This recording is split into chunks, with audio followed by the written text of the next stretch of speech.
आप सभी का हमारे चैनल हनीज स्टडी कोकून पर स्वागत है। आज हम देखेंगे प्रिंसिपल ऑफ बुक कीपिंग और बेसिक ऑफ अकाउंटिंग से रिलेटेड कुछ एमसीक्यू। यह क्लास उन सभी विद्यार्थियों के लिए महत्वपूर्ण रहने वाली है जो कॉमर्स से रिलेटेड किसी भी टीचिंग एग्जाम के लिए प्रिपरेशन कर रहे हैं।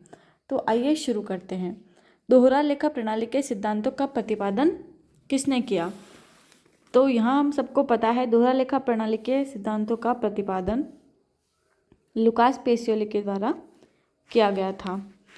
लुकास पेसियोली ने दी कंपेसेट स्क्रिप्चर्स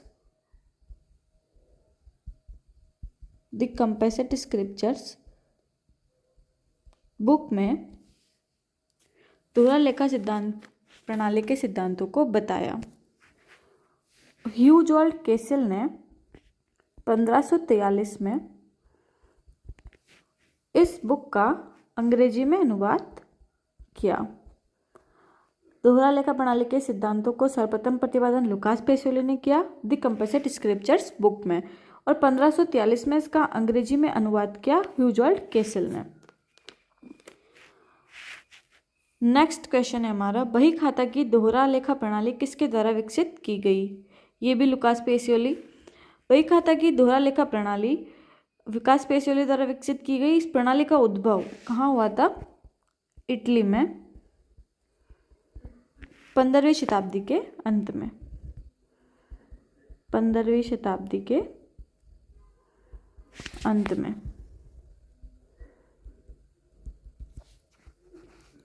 और ये एक पूर्णतया वैज्ञानिक पद्धति है। पूर्णतया वैज्ञानिक पद्धति है। नेक्स्ट क्वेश्चन, किस अवधारणा के अंतर्गत एक व्यवसाय का स्वामी उसका लेनदार माना जाता है? तो यहाँ पे है पृथक अस्तित्व की अवधारणा। पृथक अस्तित्व की अवधारणा ये कहती है कि व्यवसाय का अपने स्वामी से पृथक और स्वतंत्र अस्तित्व होता है। पृथक और स्वतंत्र अस्तित्व होता है। व्यवसाय और व्यवसाय का स्वामी, व्यापार और व्यापारी दोनों का अलग अलग अस्तित्व होता है। व्यवसाय का स्वामी अपनी पूंजी की सीमा तक लेनदार माना जाता है। मतलब जितना पूंजी व्यवसाय में व्यवसायी लगाता है, व्यवसाय का स्वामी जितनी पूंजी व्यवसाय में लगाता है उस सीमा तक ही वो लेनदार माना जाता है। तो ये कौन सी अवधारणा कहती है? पृथक अस्तित्व की अवधारणा। अंकगणित व रेखागणित के पुनरावलोकन के अंश पुस्तक किसके द्वारा लिखी गई? तो ये पुस्तक किसके द्वारा लिखी गई? लुकास पेसियोली के द्वारा। इस पुस्तक में लुकास पेसियोली ने क्या किया था? डेबिट और क्रेडिट शब्द का उपयोग किया था। निम्नलिखित में से कौन सी अपूर्ण और अवैज्ञानिक लेखा पद्धति है? जो दोहरा लेखा प्रणाली है पूर्णतया वैज्ञानिक पद्धति है। और महाजनी बही खाता पद्धति, जब दोहरा लेखा प्रणाली के सिद्धांत नहीं आए थे उससे पहले महाजनी बही खाता पद्धति सालों से चली आ रही है। तो ये दोनों पूर्णतया वैज्ञानिक पद्धति है। इकहरा लेखा प्रणाली ये एक अपूर्ण लेखा पद्धति है, इसलिए इसको अवैज्ञानिक माना जाता है। इस लेखा पद्धति का उपयोग कौन करता है? छोटे व्यापारी। जो इकहरा लेखा प्रणाली होती है, छोटे व्यापारी जिनके पास मतलब ज़्यादा लेन देन नहीं होता है वो लोग इस प्रणाली का उपयोग कर सकते हैं। जिनके पास उधार आता है, देते हैं, ज़्यादा उनके पास प्राप्ति और भुगतान नहीं होते हैं तो एक ही बुक रख लेते हैं, उसमें इकहरा लेखा प्रणाली बोला जाता है। तो छोटे व्यापारी होते हैं उनके लिए ये बुक महत्वपूर्ण होती है। नगद प्राप्ति और भुगतान को रोकड़ बही में और उधार लेन देनों को व्यक्तिगत खातों में दिखाते हैं। नेक्स्ट हमारा क्वेश्चन आता है, निम्नलिखित में से कौन सा कथन सही नहीं है? पुस्तपालन का कार्य विश्लेषणात्मक प्रकृति का है। व्यापारिक लेन देनों का अभिलेखन करने हेतु पुस्तपालन कला व विज्ञान दोनों हैं। हाँ जी, पुस्तकालन कला और विज्ञान दोनों हैं। लेन देन निश्चित पुस्तकों के समूह में अभिलेखित किए जाते हैं। पुस्तकों के निश्चित समूह होते हैं, उसी में लेन देन लिखे जाते हैं। बुक कीपिंग इसी को बोलते हैं। और पुस्तकालन लेखा पुस्तकों में अभिलेखन करने की एक विधि है। हाँ जी, और ये एक गलत बात है यहाँ पे कि विश्लेषणात्मक प्रकृति का होता है, ये होता है विवरणात्मक प्रकृति का। विवरणात्मक प्रकृति का होता है। नेक्स्ट क्वेश्चन हमारा आता है कि लेखांकन की प्रथम और प्रारंभिक शाखा कौन सी है? तो यहाँ पे आता है कारिंदा लेखांकन।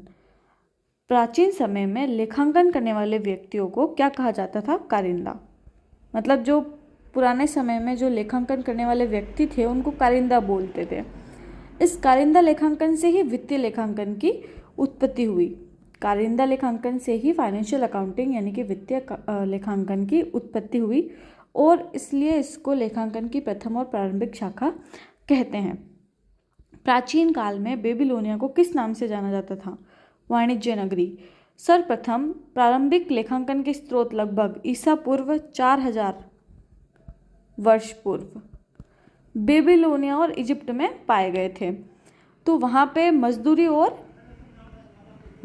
और करों से संबंधित व्यवहारों का लेखा, मजदूरी व करों से संबंधित जो व्यवहार होते थे उनका लेखा किस पे करते थे? एक मिट्टी की पट्टी पर करते थे, मिट्टी की पट्टी पर।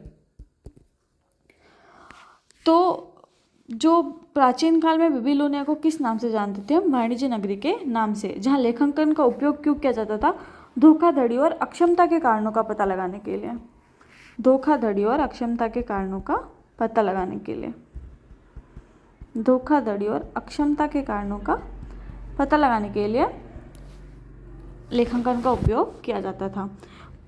नेक्स्ट क्वेश्चन है, पुस्तकालन व्यापारिक तथा अन्य व्यवहारों का मौद्रिक रूप से लेखा करने की कला है। यह परिभाषा किसने दी? स्पाइसर और पैगलर द्वारा। ये जो भी राइटर है इनके नाम हमको याद रखने पड़ते हैं विद डेफिनेशन। लेखांकन की किस संकल्पना के अनुसार गुणात्मक व्यवहारों का लेखा नहीं किया जाता है? जो भी गुणात्मक व्यवहार होते हैं यानी कि लेखांकन में सिर्फ उन्हीं व्यवहारों का लेखा किया जाता है जिन्हें हम मुद्रा में माप सकते हैं। जिन व्यवहारों को मुद्रा में नहीं माप सकते हैं उनका लेखा हम लेखांकन में नहीं कर सकते। तो गुणात्मक व्यवहारों का लेखा नहीं किया जाता कौन सी संकल्पना के अनुसार? मुद्रा मापन संकल्पना के अनुसार। मुद्रा मापन संकल्पना ये बोलती है कि जो मौद्रिक लेन देन है, संख्यात्मक लेन देन है, मौद्रिक लेन देन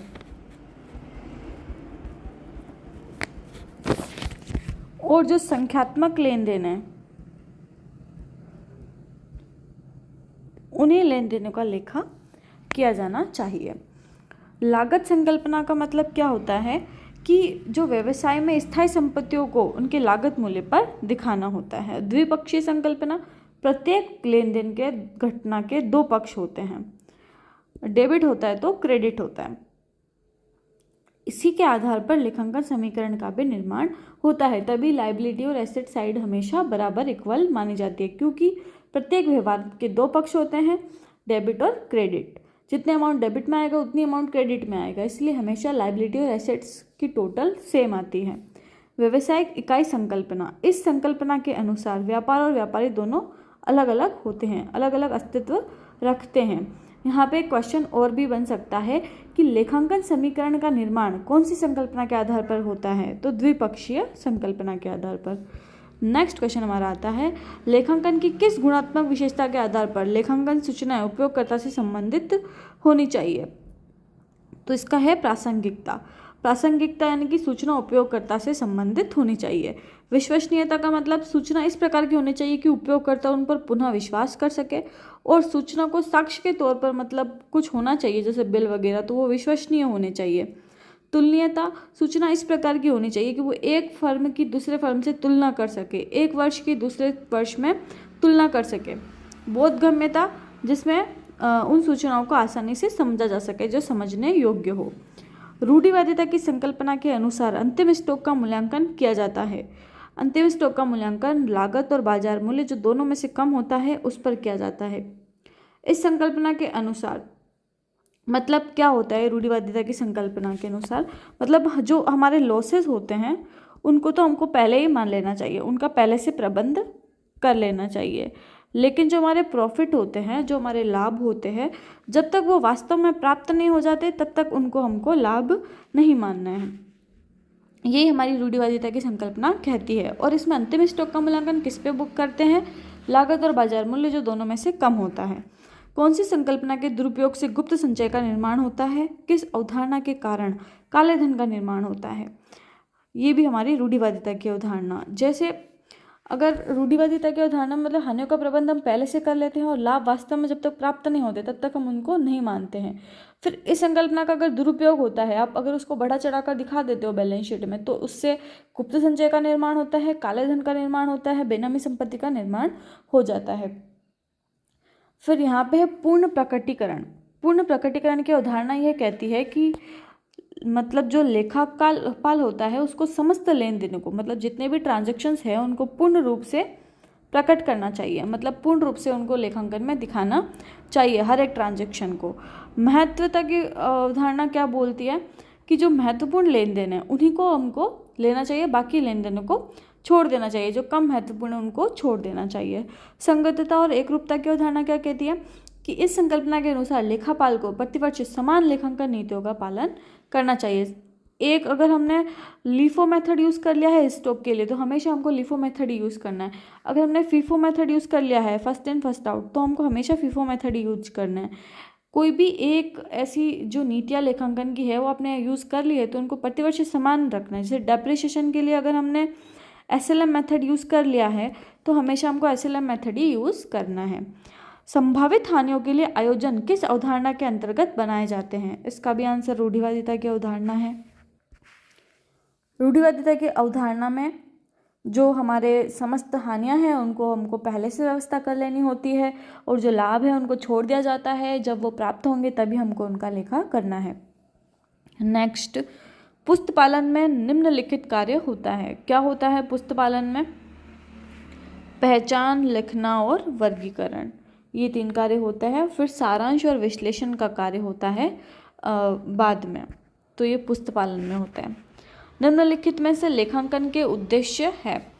लेखांकन के क्या क्या उद्देश्य है? व्यावसायिक लेन देनों का लेखा करना, ये सही है। सही लाभ आने की जानकारी, आर्थिक स्थिति। लेखांकन का ये है कि बैलेंस शीट सही होनी चाहिए, प्रॉफिट एंड लॉस सही होना चाहिए, जो हम लेन देन का लेखा कर रहे हैं वो सही होना चाहिए, जनरल सही बनना चाहिए।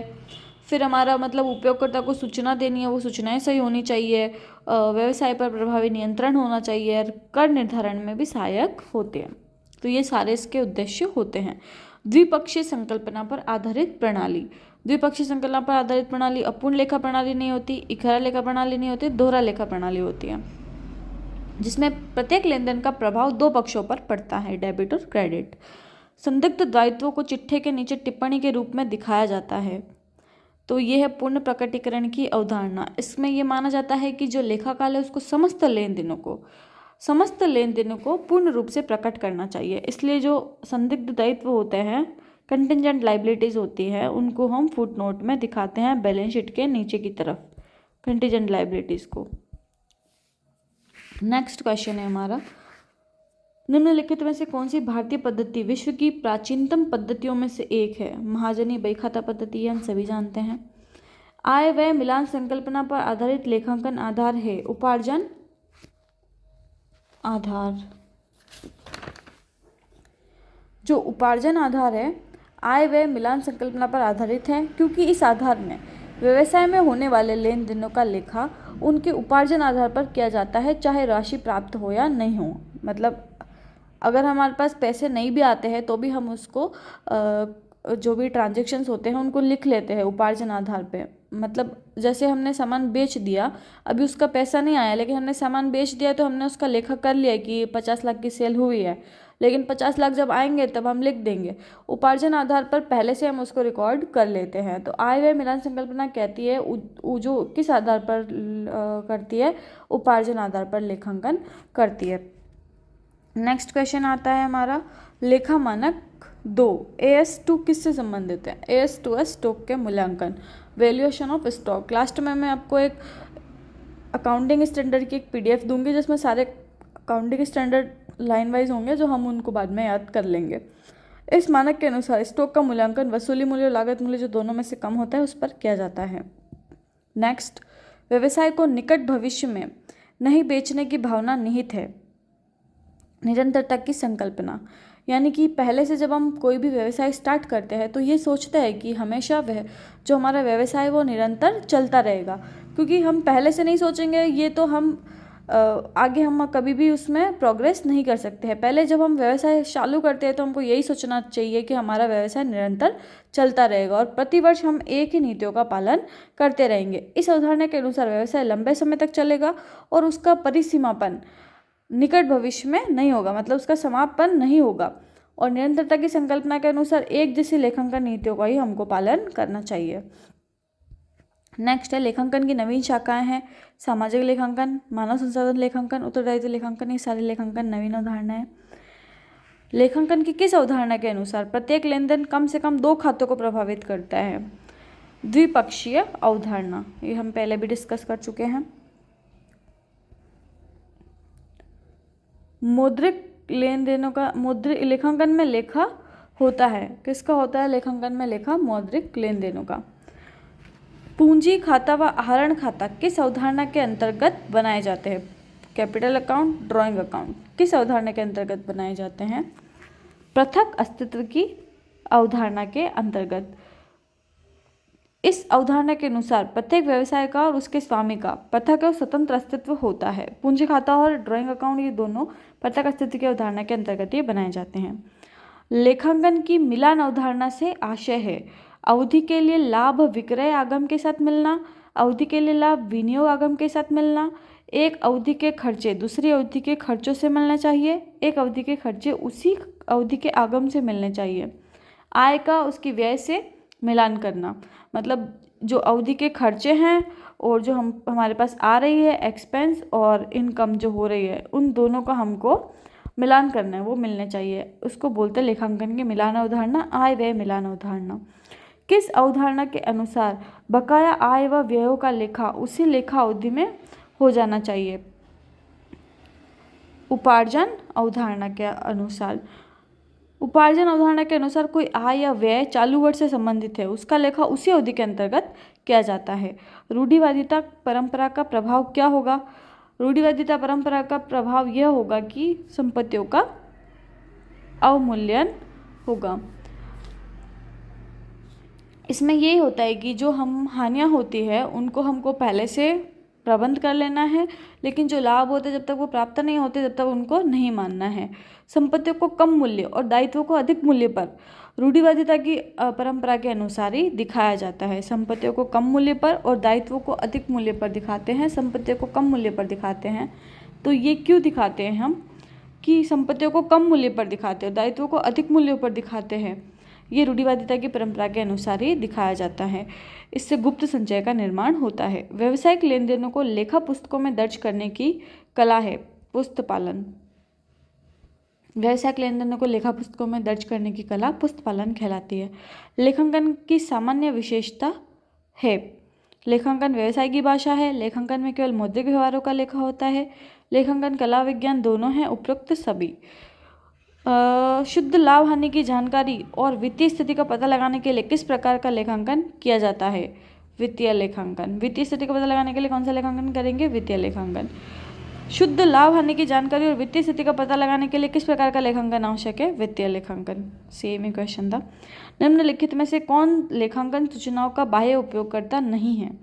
बाह्य उपयोगकर्ता कौन होते हैं? जो कंपनी के इंटरनल या फिर मतलब इंटरनल नहीं होते हैं वो यूज़र्स, वो एक्सटर्नल यूज़र्स होते हैं। जैसे लेनदार, भावी विनियोगकर्ता, शोधकर्ता। जो प्रबंधक होता है वो तो कंपनी के अंदर ही रहता है, वही सब कुछ देखता है, तो वो जो हमारा होता है वो इंटरनल होता है, इसलिए प्रबंधक बाह्य उपयोगकर्ता नहीं है। बाह्य उपयोगकर्ता किस पर निर्भर होते हैं? जो आंकड़े प्रकाशित होते हैं। बैंक और वित्तीय संस्था साख सुविधा प्रदान करने के लिए, शोधन क्षमता की जानकारी के लिए बाह्य उपयोग करता है। फिर जो लेनदार होते हैं, सरकार होती है, ऋणधारी होते हैं ब्याज व शोधन क्षमता के हेतु। जो ऋणधारी होते हैं, शोधकर्ता होते हैं विश्लेषण करने के लिए, वो सारे बाह्य उपयोगकर्ता होते हैं। नेक्स्ट क्वेश्चन हमारा आता है कि कौन सा सही नहीं है? वित्तीय विवरणों के लिए टिप्पणी को जोड़ना पूर्ण प्रकटीकरण सिद्धांत। वित्तीय विवरणों के लिए टिप्पणी को जोड़ना, वही टिप्पणी को जोड़ना इट मीन्स अपना फुट नोट के रूप में दिखाते हैं जो कंटीजेंट लायबिलिटी होती है। नेक्स्ट है रहते का मूल्यांकन लागत और शुद्ध वसूली मूल्य। जो दोनों में से कम करना, रूढ़िवादिता की, ये भी बिल्कुल सही है।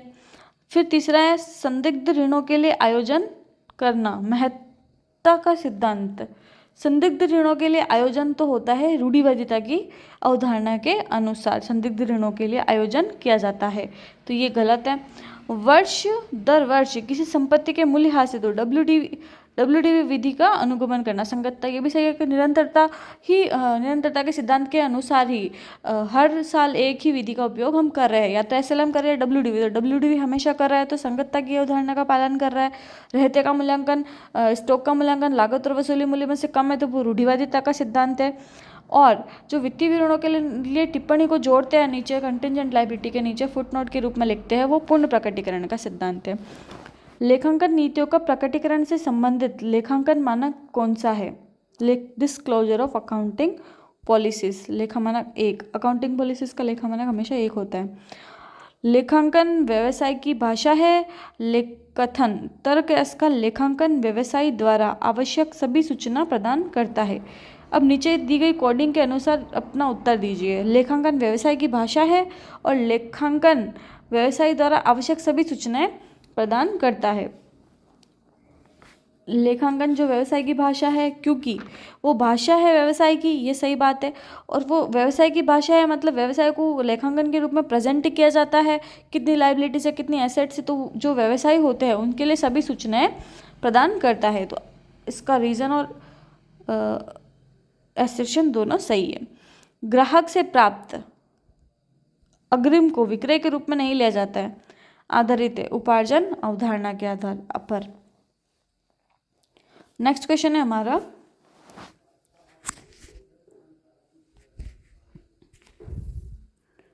लेखांकन नीतियों का प्रकटीकरण से संबंधित लेखा मानक कौन सा है? डिस्क्लोजर ऑफ अकाउंटिंग पॉलिसीज, लेखा मानक 1। एक सेकंड, ये थोड़ा ऊपर आ गया। क्वेश्चन नंबर कौन सा चल रहा था अभी हमारा? Question number 39। लेनदारों पर बट्टे का आयोजन किस अवधारणा की अवहेलना करता है? रूढ़िवादिता की अवधारणा। स्थायी संपत्तियों का क्रय व्यवसाय में दीर्घकालीन उपयोग हेतु किया जाता है, न कि उन्हें बेचने के उद्देश्य से। यह कथन किस अवधारणा पर आधारित है?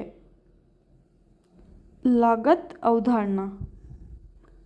स्थायी संपत्तियों का क्रय व्यवसाय में दीर्घकालीन उपयोग के लिए किया जाता है, न कि बेचने के उद्देश्य से। शुरू में हम यही सोचते हैं कि जो हम कोई भी हम इन्वेस्टमेंट कर रहे हैं, जो हम स्थायी संपत्तियों में निवेश कर रहे हैं, उसको यही सोचते हैं कि व्यवसाय दीर्घकाल तक चलता रहेगा। लागत मूल्य पर भी ह्रास की गणना की जाती है। नेक्स्ट क्वेश्चन है हमारा, लेखा मानक 2 स्टॉक का मूल्यांकन। लेखा मानक 9 आय मान्यता। 13 है निवेशों के लिए लेखांकन। लेखा मानक 19 है लीज। 19 हमेशा लीज होता है। 13 निवेशों के लिए लेखांकन। लेखा मानक 9 आय मान्यता और AS2 है हमारा स्टॉक का मूल्यांकन। कंपनियों के एकीकरण का लेखांकन किस लेखा मानक के अनुसार किया जाता है? लेखा मानक 14। अमूर्त संपत्तियों के संबंध में कौन सा लेखा मानक लागू होता है? लेखा मानक 26 अमूर्त संपत्तियां। GAAP का विस्तृत रूप जनरली एक्सेप्टेड अकाउंटिंग प्रिंसिपल्स, ये हम सबको पता होना चाहिए। आज के लिए हमारे इतने ही क्वेश्चन। मिलते हैं नेक्स्ट वीडियो में। वीडियो अच्छे लगे तो like share subscribe. Thank you.